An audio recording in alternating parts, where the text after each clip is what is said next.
नमस्कार साथियों, मेरा नाम है आर.के. सिंह। संस्कृति आईएएस के यूट्यूब चैनल पर आप सभी का स्वागत है। आज के एपिसोड में हम जिस मुद्दे की चर्चा करने वाले हैं तो मुद्दे का जो संबंध है ये जुड़ता है देश के बड़े ही प्रसिद्ध मंदिर बांके बिहारी मंदिर से।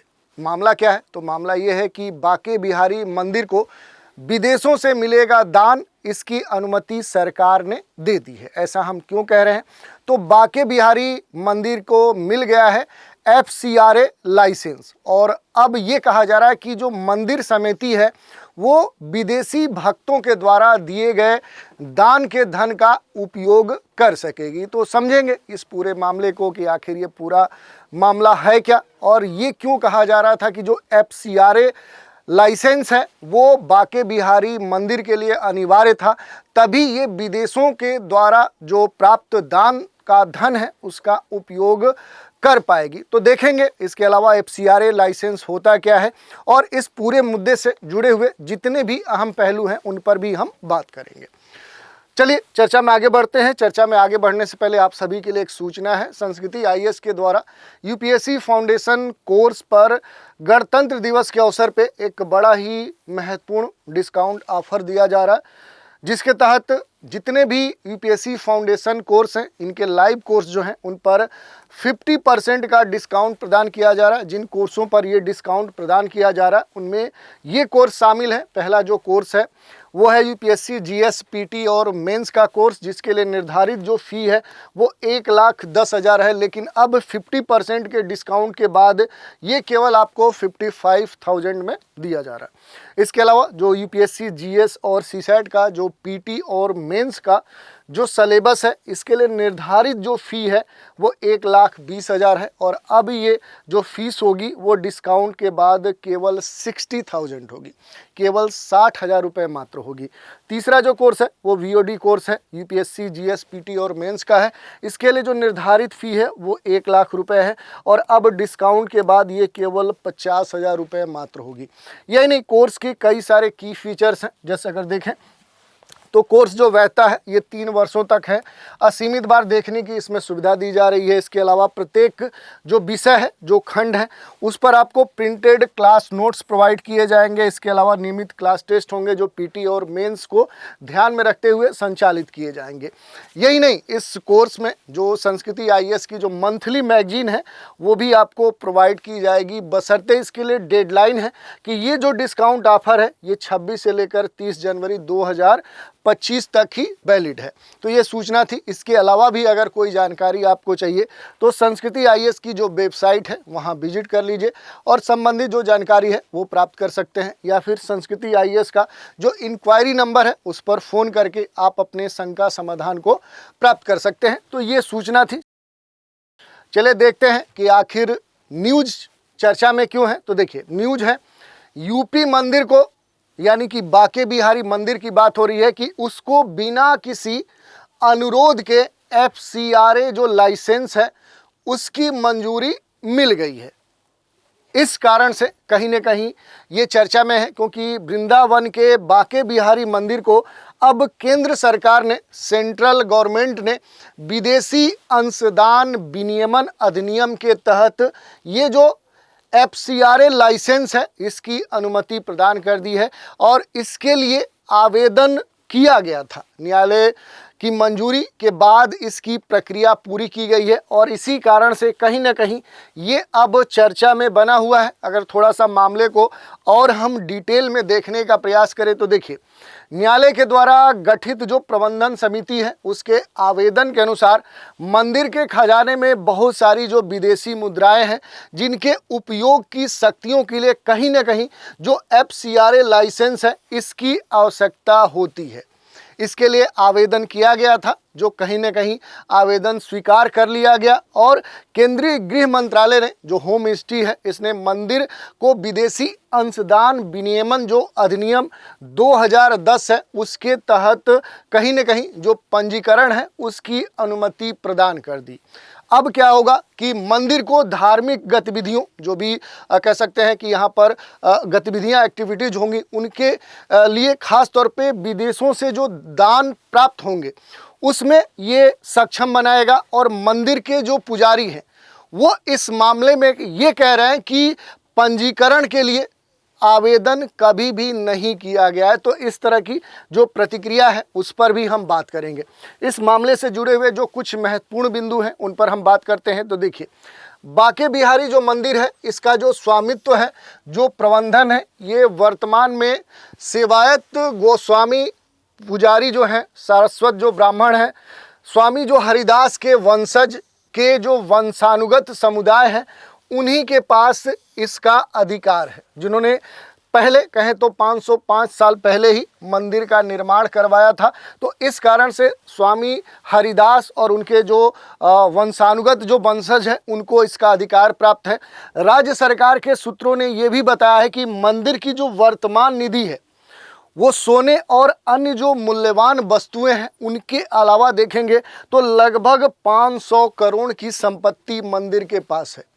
यही नहीं, मंत्रालय ने खास तौर पे देखें तो इसमें ये कहा है कि वृंदावन स्थित जो ठाकुर श्री बांके बिहारी जी महाराज का मंदिर है, इसको धार्मिक हिंदू श्रेणी के अंतर्गत FCRA पंजीकरण प्रदान किया गया है। गैर सरकारी जो भी संगठन है, जो संघ है, उनके लिए विदेशी धन प्राप्त करने हेतु जो FCRA 2010 के अंतर्गत कहीं न कहीं जो ये रजिस्ट्रेशन था, ये अनिवार्य था और उसी के तहत ये जो अनुमति है वो केंद्र सरकार ने दी है। अब थोड़ा सा बात कर लेते हैं मंदिर के संचालन से जुड़े हुए जो भी महत्वपूर्ण पहलू हैं।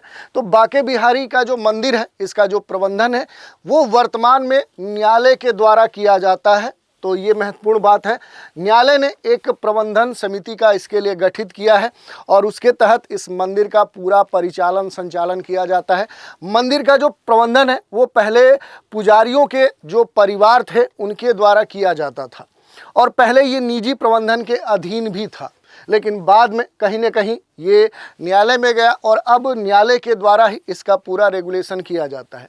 मंदिर के एक पुजारी अशोक गोस्वामी का ये कहना है कि हमारा जो मंदिर है एक समिति के माध्यम से चलाया जाता है, जिसका जो गठन है उस गठन के तहत जो सिविल जज हैं, जूनियर डिवीज़न के द्वारा पूरा ये रेगुलेट होता है और जो मंदिर है, मंदिर की जो संपत्ति है, उसके मालिक हमारे जैसे जो भी गोस्वामी हैं, उनके अलावा समिति में कई बाहरी लोग भी इसमें शामिल हैं जिनके द्वारा मंदिर का संचालन होता है। तो इस तरह की बात कही गई है। इसके अलावा अगर देखेंगे तो मंदिर को प्राप्त होने वाला जो धन है वो किस प्रकार का है, इस पर चर्चा करना थोड़ा सा महत्वपूर्ण हो जाता है।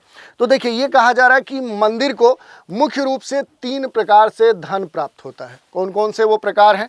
तो देखिए, भक्त सीधे पुजारियों को कहीं ना कहीं दान देते हैं, योगदान देते हैं। दान चेक या फिर अन्य किसी डिजिटल भुगतान के माध्यम से भी किया जाता है। और तीसरा जो तरीका है, मंदिर में रखे दान पेटियों में योगदान दिया जाता है। मंदिर के एक पुजारी हैं अशोक गोस्वामी, उनका ये कहना है कि पिछले कई वर्षों से, काफ़ी पिछले लंबे समय से मंदिर को विदेशों में रहने वाले कई सारे भक्तों के द्वारा दान दिया जा रहा है, जो कहीं ना कहीं मंदिर परिषद में कहीं ना कहीं प्रत्यक्ष या अप्रत्यक्ष रूप से मंदिर से जुटे रहे।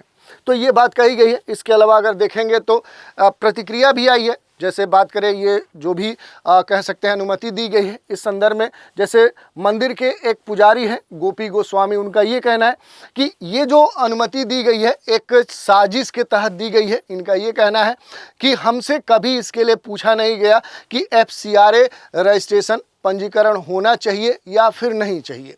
क्यों इनका ऐसा कहना है? तो इनका ये कहना है कि एक दिन इस खाते में अवैध कह सकते हैं कि दान की राशि आएगी और सरकार हमें इसके लिए कहीं ना कहीं जिम्मेदार ठहराएगी और फिर ये जो मंदिर है इसे बदनाम किया जाएगा, एक जाल रचा जाएगा। और इस कारण से कहीं ना कहीं इनका ये कहना है कि ये एक कह सकते हैं कि एक तरीके के तरह कह सकते हैं जाल में फंसाने का एक तरीका है सरकार का। तो ये आरोप लगाए गए हैं। इसके अलावा भी अगर बात करें तो विदेशी जो चंदा है ये प्राप्त करने के लिए जो पात्रता है, जो शर्तें हैं, उनकी अगर हम बात करें तो वो महत्वपूर्ण हो जाती है। जैसे विदेशी जो अंशदान विनियमन अधिनियम है, इसके तहत पंजीकरण होता है।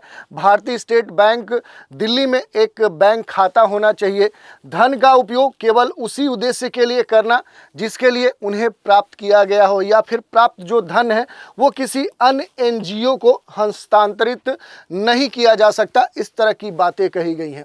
इसके अलावा थोड़ा सा हम बात कर लेंगे अब विदेशी अंशदान जो विनियमन जो अधिनियम है, FCRA है, आखिर ये क्या है, इससे जुड़े हुए जो भी अहम पहलू हैं उन पर हम बात करेंगे। तो देखिए, अगर हम बात करें विदेशी अंशदान जो विनियमन अधिनियम FCRA है, इसको वर्ष 1976 में आपातकाल के दौरान दुनिया के अन्य देशों के द्वारा स्वतंत्र संगठनों के माध्यम से भारत के आंतरिक मामलों में होने वाले हस्तक्षेप को रोकने के लिए बनाया गया था।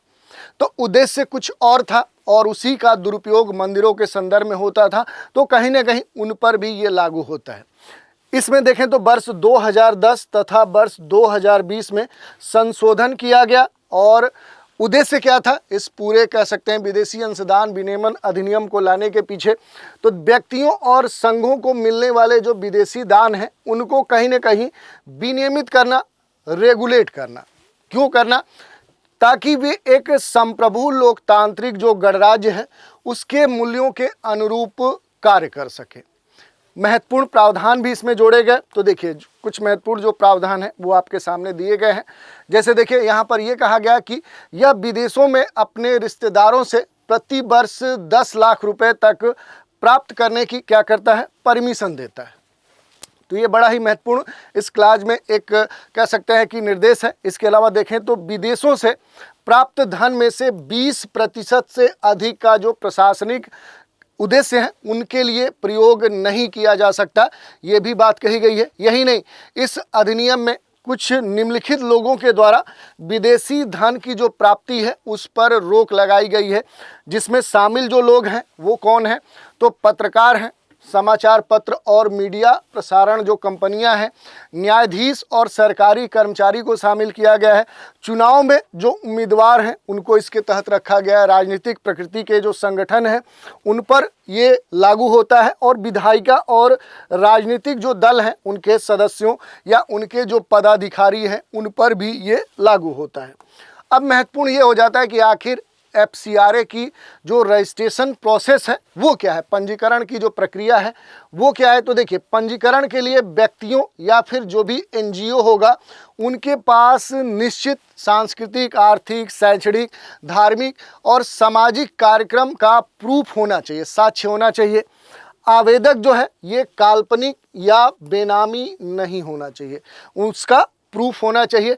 प्रलोभन या बलपूर्वक कह सकते हैं कि धर्मांतरण जो गतिविधियां हैं उनमें शामिल होने का आरोप या दोष नहीं होना चाहिए। यही नहीं, निधियों के बारे में कहा गया कि निधियों के दुरुपयोग, राजद्रोह में संलिप्त होने की संभावना या सांप्रदायिक जो तनाव है या वैमनस्य है पैदा करने का जो आरोपित है या दोषी नहीं होना चाहिए, या फिर गृह मंत्रालय को 90 दिनों के भीतर आवेदन को स्वीकृत या अस्वीकृत करना आवश्यक है, ऐसी कंडीशन दी गई है। यही नहीं, ये भी कहा गया है कि एक बार FCRA पंजीकरण प्रदान किए जाने के बाद यह 5 वर्षों के लिए क्या होता है, वैलिड होता है। जैसा कि बाके बिहारी के मामले में देखा जाएगा कि अब 2025 में ये क्या किया गया है कि इसकी अनुमति दी गई है, तो ये 2030 तक क्या होगा, वैलिड होगा। पंजीकरण की कहीं ना कहीं समाप्ति की जो तिथि है उससे 6 महीने के भीतर नवीनीकरण के लिए आवेदन किया जा सकता है, रिन्यूएशन कराने की प्रक्रिया भी इसमें दी गई है। इसके अलावा देखिए, जो पंजीकरण है उसको रद्द भी किया जा सकता है। रद्द करने के पीछे आखिर आधार क्या होंगे, तो देखिए, FCRA के जो प्रावधान है उनका अगर उल्लंघन होता है तो वो एक कारण हो सकता है। किसी जांच में आवेदन का जो विवरण है अगर वो गलत पाया जाता है, जो भी साक्ष्य प्रस्तुत किए गए हैं अगर वो कहीं ना कहीं कहें तो गलत तरीके से प्रस्तुत किए गए हैं तो वो भी एक कारण हो सकता है।